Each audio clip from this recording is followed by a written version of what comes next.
Memasuki new normal, kita dituntut untuk melakukan hal-hal yang tidak biasa dilakukan.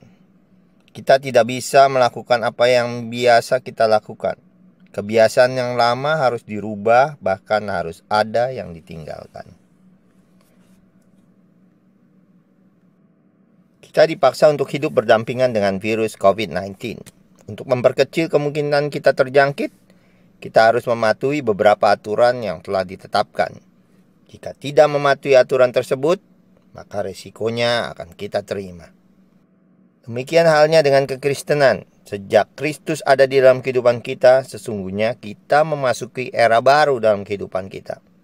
Kita memasuki new normal, kondisi yang sama seperti sekarang ini, di mana cara hidup kita yang lama sudah tidak dapat kita pergunakan lagi, harus dirubah, bahkan ada yang harus ditinggalkan. Kita akan lihat dalam 2 Korintus 5 ayat yang ke-17. Jadi siapa yang ada di dalam Kristus, ia adalah ciptaan baru. Yang lama sudah berlalu, sesungguhnya yang baru sudah datang.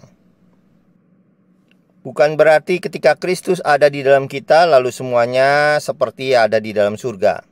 Kita tidak dapat berbuat dosa lagi. Tidak, kita masih ada di dalam dunia.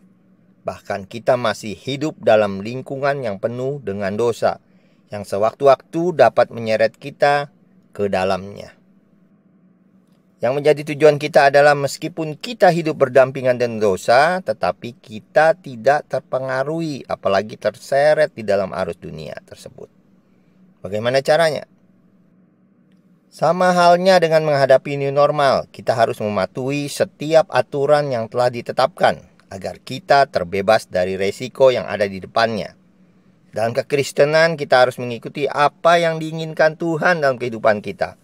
2 Timotius 2 ayat yang ke-5.